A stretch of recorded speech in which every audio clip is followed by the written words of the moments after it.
Et Bachkirov qui s'en sort à son avantage. Il y a Bachkirov, il y a Landry maintenant. Bachkirov, Landry à gauche, le bloc qui va revenir aux Russes. Et goal! Et goal! 3-2 pour la Lausanne Hockey Club.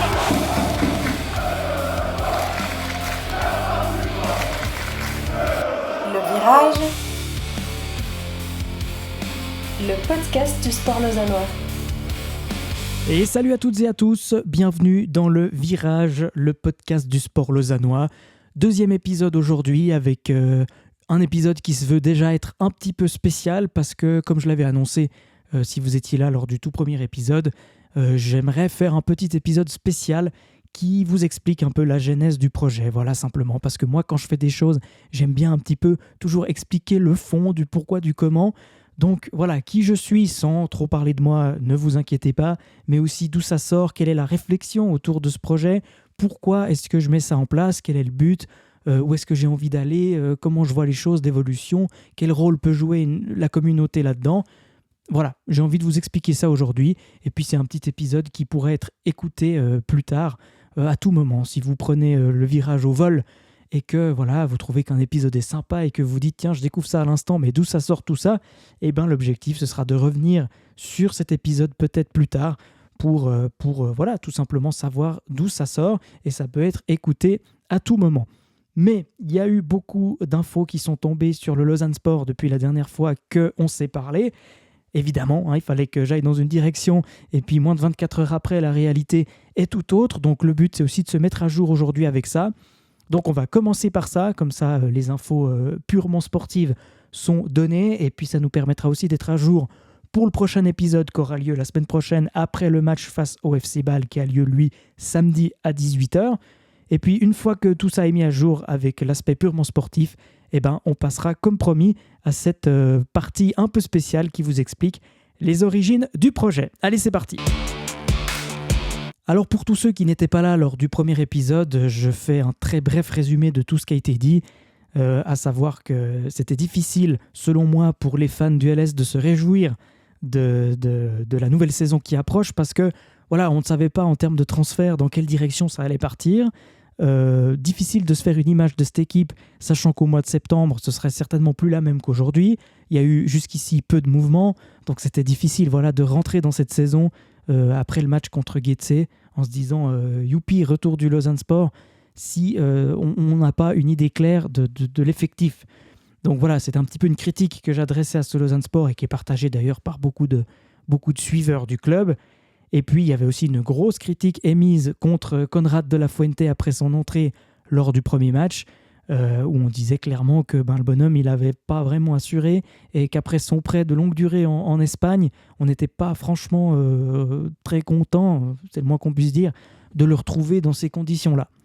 Donc voilà, depuis, évidemment, et il n'a pas fallu longtemps, à peine quelques heures après, les choses ont bougé, et avec un départ annoncé de Conrad de la Fuente. Donc voilà.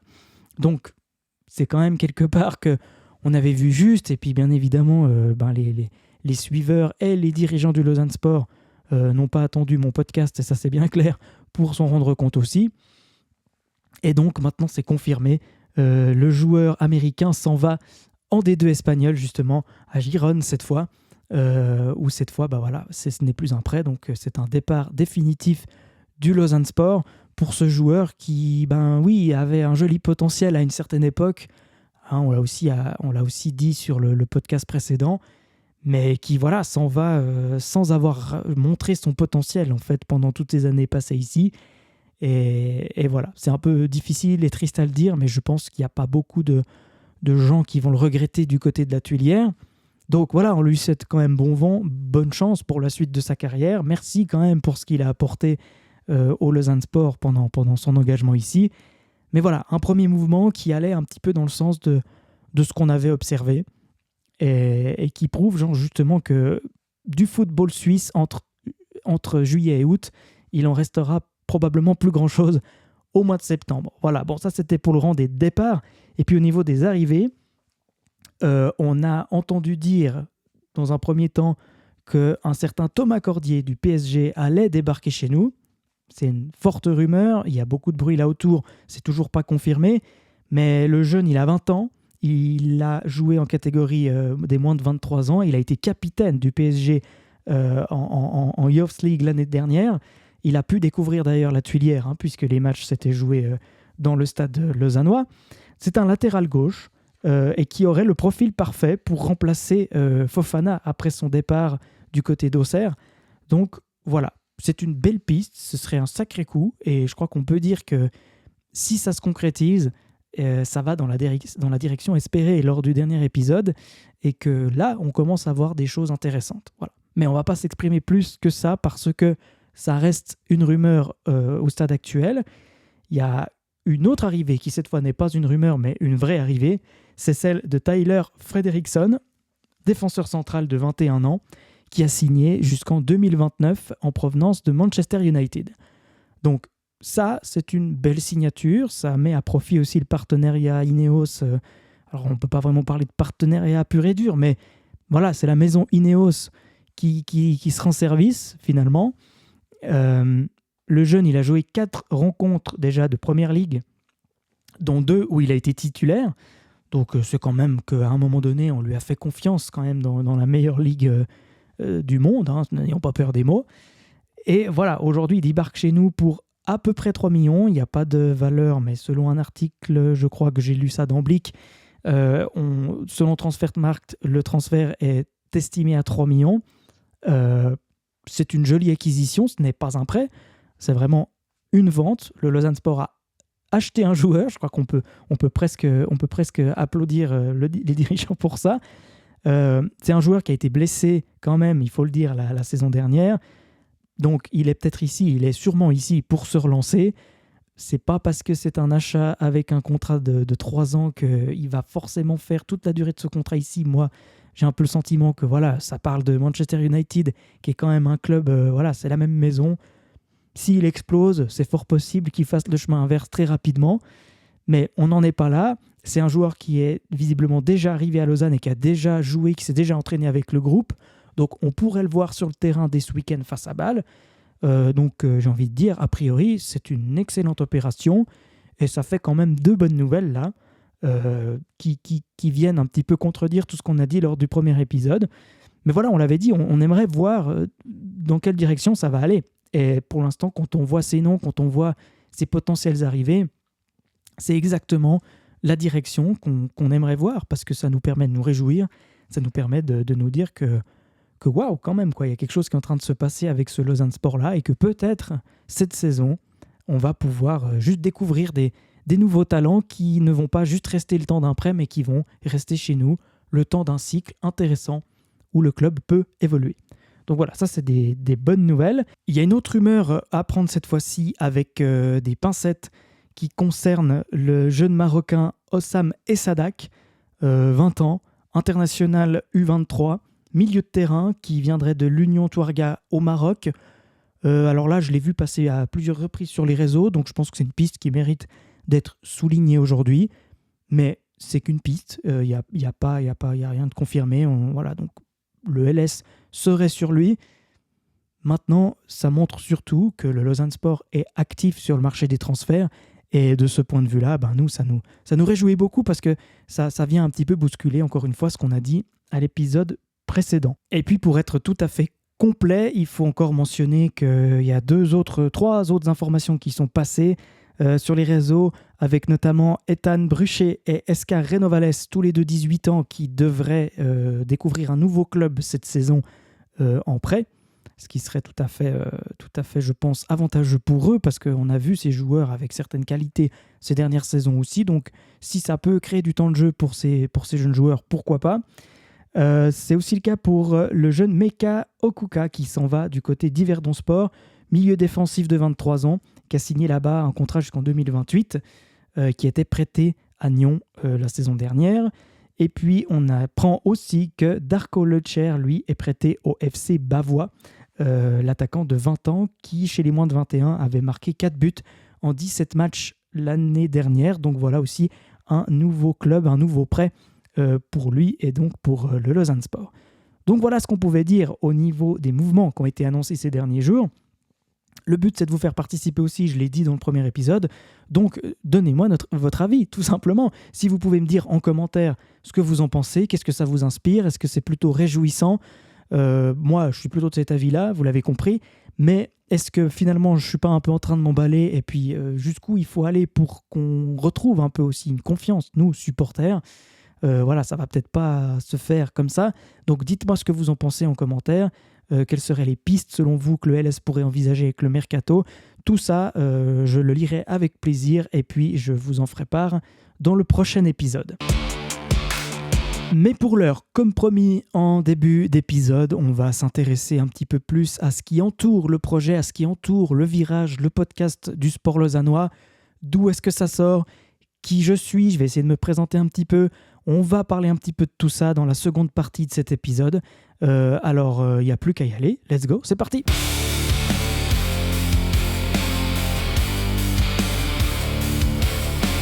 Alors pour commencer cette partie un peu spéciale, sans entrer trop dans les détails et puis étaler ma vie parce que c'est vraiment pas le but, mais peut-être faut-il juste que je me présente en quelques mots en fait. Moi je m'appelle Thibaut, je suis né à Lausanne il y a une bonne trentaine d'années maintenant et je suis passionné de sport depuis tout petit, tout simplement.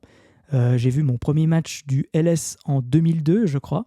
C'était contre le FC Barcelone, aussi fou que ça puisse paraître. C'était mon tout premier match à la Pontaise, mon tout premier match de foot, de sport en général. Je me rappelle qu'il y avait même Puyol, je crois, dans l'équipe. Et sauf erreur, le LS avait perdu 2-0.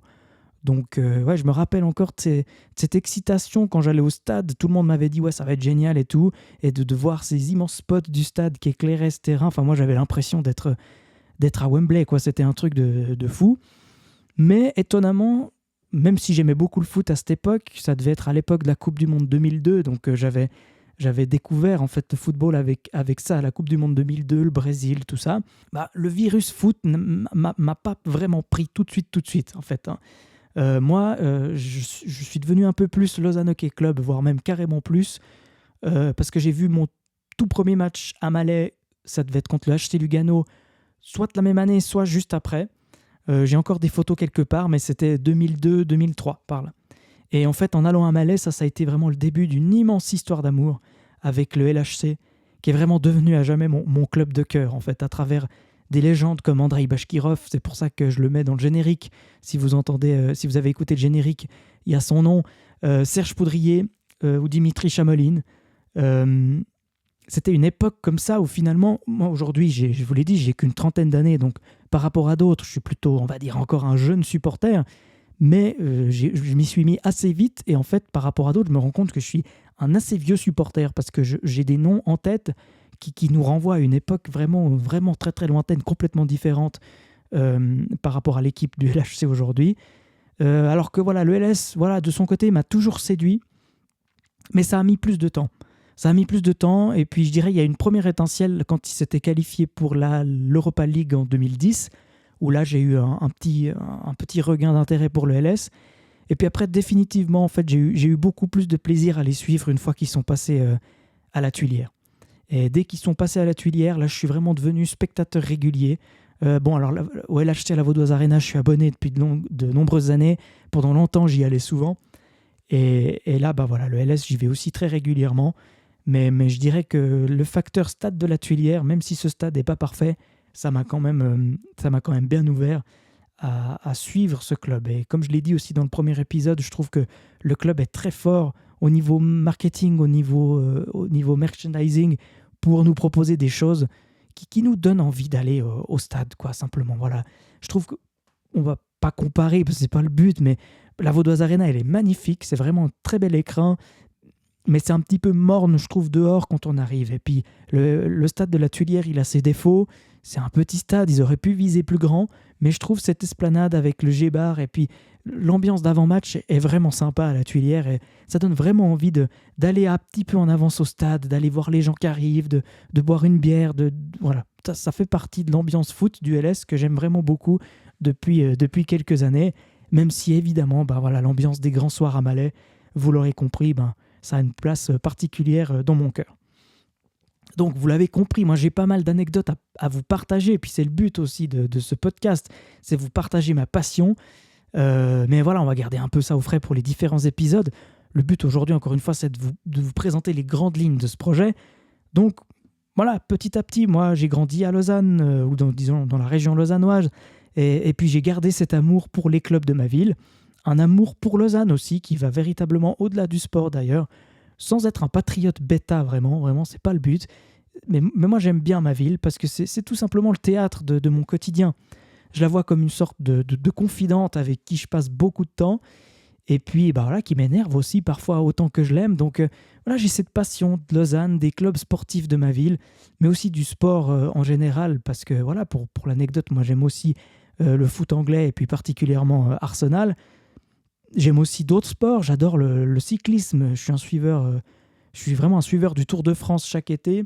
J'aime aussi le ski alpin, bref, ça ne s'arrête pas qu'au LHC, bien heureusement.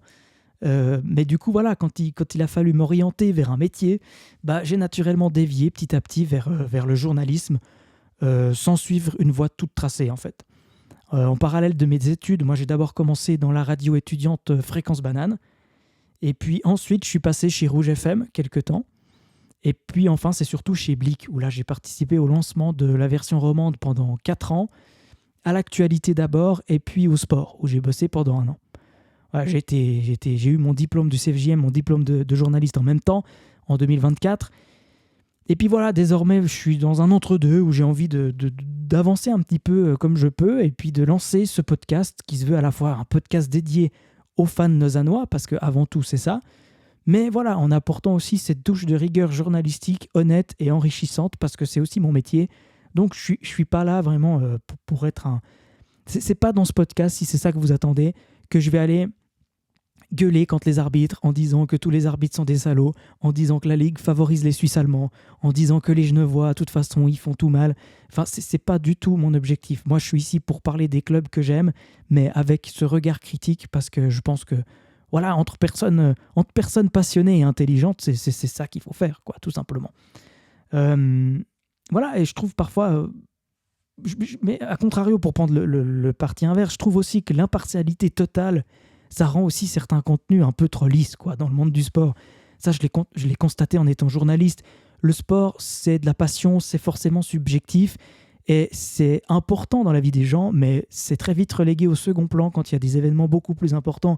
Donc, le but, c'est aussi de vibrer avec nos clubs, voilà, mais sans être un bêta non plus, mais sans rabaisser l'adversaire, sans se croire meilleur que les autres, mais s'autoriser aussi une pente de chauvinisme de temps en temps, ça donne un peu plus de croustillant, quoi. Je trouve. C'est un podcast qui vient du cœur, c'est un podcast qui vient des tripes, et le but, c'est aussi de croiser les avis. Si vous n'êtes pas d'accord avec moi, il y a plein de podcasts, il y a plein de créateurs de contenu formidables qui donnent leur avis et qui font vivre le foot, et voilà, je me doute bien que ce n'est pas des supporters servétiens qui vont venir s'intéresser à mon podcast, mais d'un autre côté, je me dis, pourquoi pas si on a aussi des contenus de qualité interclub, où on sait que voilà, un tel, à la base, il est fan du Servette, mais il nous fait un podcast de qualité. Si on a envie de s'intéresser à ce qui se passe du côté de Genève, juste pour se renseigner un peu contre quelle équipe on va jouer, sur ce qui se passe un peu là-bas, pourquoi pas aller l'écouter au final. Donc je me dis, c'est pas l'impartialité qui change, à mon sens, la qualité totale du projet. Donc c'est ce que je vais essayer d'apporter à cette idée. Ensuite, on va parler un peu plus en détail du concept du Virage, ce podcast du sport lausannois. Donc vous l'avez compris, l'objectif, c'est de parler avant tout des 2 grands clubs de notre chère capitale olympique, le Lausanne Sport, le Lausanne HC, avec une façon de fonctionner assez claire. Je voulais au départ parler des 2 clubs dans le même épisode, mais je me suis rendu compte que c'était un peu compliqué parce que le calendrier n'est pas le même, parce que les gens qui vont à la Tuilière et à Malais ne sont pas forcément les mêmes. Ce serait d'ailleurs intéressant de faire un épisode là-dessus, d'établir les profils types qui vont à Malais ou à la Tuilière. Sûrement que je ferai ça un jour. Il y a aussi des gens qui vont aux 2, ce qui est mon cas. Voilà, même si je reste, je pense, étant enfant de l'Ouest lausannois, je pense que j'ai naturellement été aussi invité à regarder du côté de Malais, parce que c'était plus proche, mine de rien. Mais ouais, ça pourrait être intéressant de parler de ça. Et en attendant, voilà, j'ai décidé qu'on allait un peu scinder. On va faire d'un côté le LS, d'un côté le LHC, et puis vous verrez, c'est simple, hein. Il y a un logo bleu quand on parle du foot et un logo rouge quand on parle du hockey, comme ça d'un coup d'œil. Si vous vous intéressez plutôt à l'un qu'à l'autre, voilà, ce sera vite, vous pouvez vite cliquer sur l'épisode qui vous intéresse. Mais l'objectif, c'est aussi de donner la parole à d'autres clubs de la région lausannoise qui font vivre le club d'ici. Donc voilà, le sport d'ici, pardon. Donc au gré des opportunités, il faudra aussi compter sur le basket, par exemple, qui a fait un joli parcours jusqu'en demi-finale de SBL l'année dernière. Les Foxes qui ont aussi annoncé cet été qu'ils allaient rejoindre une division, qui tentaient de rejoindre en tout cas, je n'ai pas encore suivi la fin de l'affaire, mais une division continentale du basket européen. C'est des jolis projets qu'il faut mettre en avant parce que je pense que le basket est un sport qui fait vivre beaucoup de passion en Suisse romande et on n'en parle pas assez. Il y a bien sûr le volley avec le Luc, qui est quand même un incontournable aussi. Il y a aussi le rugby. Lausanne a été champion suisse de rugby. On n'a quasiment pas parlé de ça dans la presse, mais il y a quand même des clubs qui gagnent des titres à Lausanne et il faut être fier de l'être. Il y a aussi des clubs féminins qui méritent une lumière sur leurs activités au quotidien. Et voilà, plein d'acteurs. Il y a aussi plein d'événements populaires. On pense aux Vakil de Lausanne, par exemple, qui sont... On ne les présente plus, mais ça fait vivre des milliers de personnes, ça fait vibrer des milliers de personnes chaque année, avec certainement des destins, des histoires à raconter. Et voilà, je ne vous promets pas qu'on aura ça dans un premier temps tout de suite, mais au gré des opportunités, j'aimerais bien développer ce côté-là aussi, et puis recevoir des personnalités pour des interviews, pour faire vivre ce podcast aussi. Pour l'instant, je suis seul, mais l'objectif, c'est de régulièrement recevoir du monde pour faire vivre tout ça aussi. Donc voilà un petit peu les ambitions qui sont les miennes. Ça fait beaucoup, mais ça permet aussi d'élargir ses horizons. Et puis voilà, tant que c'est chouette et que ça plaît à beaucoup de gens, pourquoi s'en priver? Donc voilà un petit peu toutes les directions possibles. J'aimerais maintenant vous parler aussi un petit peu plus de comment ça va s'articuler ou quelles sont les évolutions possibles de ce podcast. L'objectif premier, c'est avant tout de créer une communauté vivante. Moi, je veux que vous ayez du plaisir à écouter ce podcast. J'ai envie d'avoir du plaisir à le faire, évidemment. Et je veux que petit à petit, ça brasse, qu'il y ait des commentaires, qu'il y ait des retours, aussi bien positifs que négatifs d'ailleurs, et que ça suscite une vraie discussion avec les gens qui, comme moi, sont passionnés par ce LS et par ce LHC, et qui, par période, ont aussi envie de dire, parce qu'il y a beaucoup de frustration, évidemment, quand on est supporter, il y a des schémas qui se répètent d'une année à l'autre, où on se dit, mais voilà, on se pose des questions, et enfin, on vit pour ces clubs, et j'aurais très envie de partager ça avec vous, et de me faire l'écho aussi de ce que vous me dites, et puis d'échanger comme ça avec vous, et ça pourrait donner des épisodes vivants, et créer une forme de véritable communauté. On en est loin, mais si un jour on peut devenir une forme de podcast plus ou moins officiel du sport lausannois, moi ça me plaît, c'est une idée que j'aimerais beaucoup atteindre, et puis pour l'atteindre, peut-être que je ne vais pas l'atteindre seul, donc je lance aussi un appel, s'il y a des gens qui se retrouvent dans ce projet, puis qui pensent peut-être pouvoir apporter quelque chose de plus, n'hésitez pas à me contacter, on regarde ça ensemble, et puis on essaye d'avancer. Donc tout ça s'étend sur un temps très long, et il n'y a pas d'attente spécifique. Le but, c'est que ça grandisse et puis que ça devienne quelque chose vraiment de qualité et qui vient du cœur en même temps. Voilà. Et puis, je tiens aussi à préciser, moi, c'est important que ici, le contexte dans lequel j'évolue ne me permet pas de vous annoncer des scoops chaque semaine. Donc voilà, j'ai pas la prétention d'arriver ici avec des informations que personne d'autre ne détient à part moi. Comme je vous l'ai dit, je suis journaliste, certes, j'ai les réflexes, certes, j'ai des contacts, certes, mais je ne suis pas inséré dans les vestiaires du LHC et du LS en permanence. Peut-être qu'un jour, si tout ça marche, osons l'espérer, ce sera une façon de se rapprocher un petit peu, mais pour l'instant, moi j'ai vraiment cette vision de supporter et je peux apporter des informations qui sont peut-être un peu plus cachées, mais qui sont en théorie visibles par tout le monde, et puis voilà, je peux vous faire un sort de tour des popotes, et puis vous donner mon avis, demander le vôtre, et puis vraiment faire vivre cette passion, parler de ce qui ne va pas, parler de ce qui nous plaît, donner un avis aussi, puis arrêter de montrer au reste de la Suisse qu'à Lausanne, il y a moins de passion. Enfin, il faut aussi montrer qu'à Lausanne, c'est une vraie ville de sport. Ça, c'est aussi quelque chose, je m'emballe un peu, et puis je me répète peut-être un peu, mais j'ai aussi constaté ça, quoi. On a l'impression que le LHC, dans la presse, il existe depuis 2022.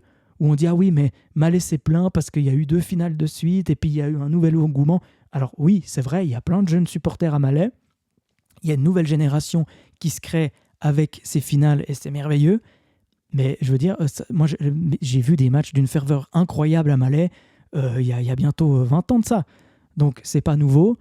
Voilà, j'ai aussi vu des matchs de Ligue B à Malais.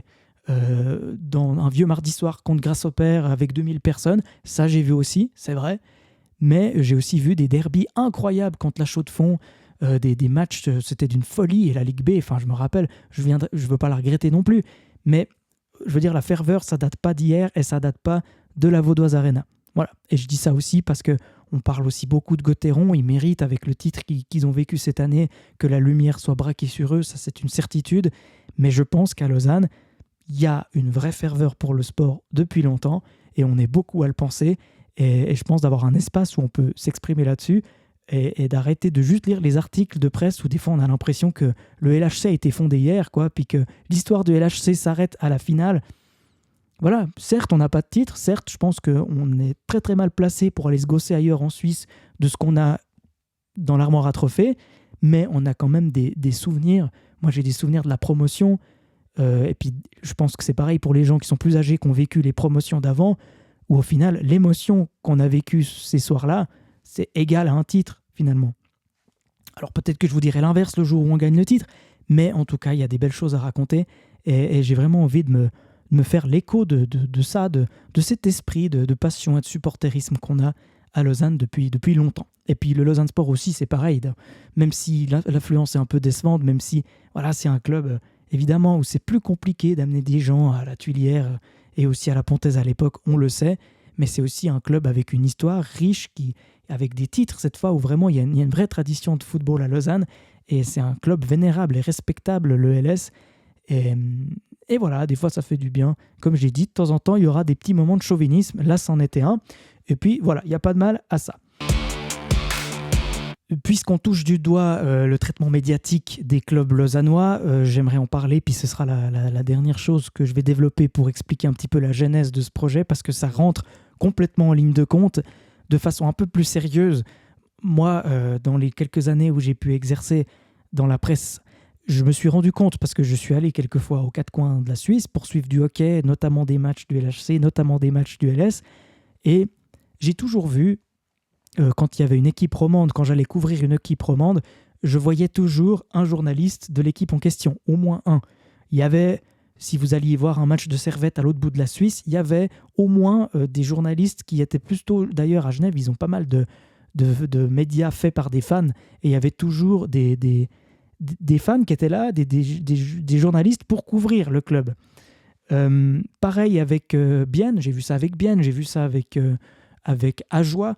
J'ai vu ça avec les Tessinois. Les Tessinois, il y a toujours un journaliste tessinois pour couvrir l'équipe, que ce soit Ambry ou Lugano. Ils sont là, quoi. Évidemment, Gauthieron aussi, avec La Liberté ou Radio Fribourg, qui sont des médias très forts. Et puis, dans le canton de Vaud, alors je ne parle pas des matchs à Malais, mais des matchs à l'extérieur, il n'y avait personne. Personne. Donc, vous vous retrouvez avec une équipe, là je parle plutôt du LHC encore une fois, mais vous vous retrouvez avec une équipe qui draine quand même 9600 personnes par match dans ces tribunes, qui, à l'extérieur, il n'y a pas un journaliste, il n'y a pas un mec avec son micro pour venir s'intéresser spécifiquement à cette équipe-là. Et moi, je revois des images, ça m'avait un peu frappé. Bon, j'étais aussi un peu novice peut-être, mais de voir Jeff Ward et puis toute l'équipe repartir avec son sac sur le dos, quasiment incognito, sans qu'il y ait un journaliste dans le coin pour leur poser une question. Il y avait de temps en temps un mec, mais c'était un mec qui couvrait l'actualité nationale, donc qui posait une question aux deux équipes. Mais il n'y avait pas vraiment des journalistes qui étaient là pour le LHC, où tu vois que les mecs, à la fin du match, ils attendent les réactions du LHC et ils sont là pour poser des questions, pour faire vivre le club un peu de l'intérieur. Il y a quelques médias vaudois qui existent, pourtant, il me semble. Certes, la presse est en crise, mais ça fait quand même des années que ça dure. Et on voit bien que dans d'autres clubs, d'autres cantons, ça n'empêche pas certains journalistes de quand même faire le déplacement. Donc voilà, ça m'avait un peu frappé. Et puis j'étais là, mais ouais, c'est un peu frustrant de voir qu'il n'y a jamais vraiment... Encore une fois, le but, c'est pas d'être partisan, mais de sentir qu'il y a un média local qui est là pour couvrir le club de ta région. Et puis au final, c'est super ce qui se passe à Servette, ce qui se passe à Gauthieron. On peut se réjouir de ça en tant que roman, c'est sûr. Mais voilà, déjà qu'en Suisse, on est en minorité. moi je me sens pas spécialement roman, quoi. Je veux dire, une identité romande, ça n'existe pas. Et franchement, des fois, il y a une rivalité telle avec certains clubs que j'ai de la peine. Des fois, c'est pas que je me réjouis pas pour eux, mais franchement, moi j'aime qu'on parle de mon club parce que voilà, je suis lausannois, je suis supporter du LHC. Et puis, si tu me donnes des papiers sur Gauthieron, sur Servette, parce qu'ils sont romans, puis on devrait se réjouir, moi, je vais être honnête, en tant que supporter. Le journaliste les lira parce que j'aime être informé, mais le supporter passera au-dessus, parce qu'il se dira, bon, voilà, moi, je suis pas supporter de Servette, ni de Fribourg, donc voilà. Et en attendant, où est-ce que je peux avoir un peu à manger, quoi ? Donc, c'est un petit peu ça que j'essaie de créer. Je pense qu'il y a vraiment un terrain fertile pour développer ça. Ça peut être une audience restreinte, j'en ai bien conscience, mais l'objectif, c'est vraiment juste de proposer ça pour les gens qui, il y en a certainement quelques-uns, partagent ce constat. Donc voilà où je voulais en venir aujourd'hui. J'ai beaucoup parlé, c'est beaucoup de blabla, j'en ai conscience.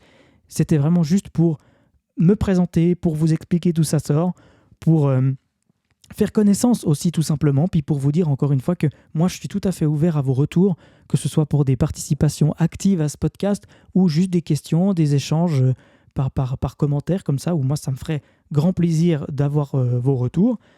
Donc voilà, j'espère que c'est un petit peu plus clair, qu'on a fait connaissance maintenant, et puis je vous promets qu'à partir du prochain épisode, on va parler de sport, on va arrêter de parler de moi, on va arrêter de parler de mon ressenti sur les 30 dernières années, quoique ça va ressortir quand même souvent, je pense. Mais ouais, on va s'intéresser vraiment à la matière, au sport. Et puis ça commencera dès lundi ou mardi, on va voir, après ce match entre le Lausanne Sport et Bâle au Parc Saint-Jacques. Donc ce sera ce samedi 1er août à 18h. Donc voilà, il ne me reste plus qu'à vous saluer, vous souhaiter un excellent week-end, passez un bon 1er août. Bon match du LS si vous êtes devant votre écran. Et puis je me réjouis déjà de vous retrouver la semaine prochaine. Allez, ciao!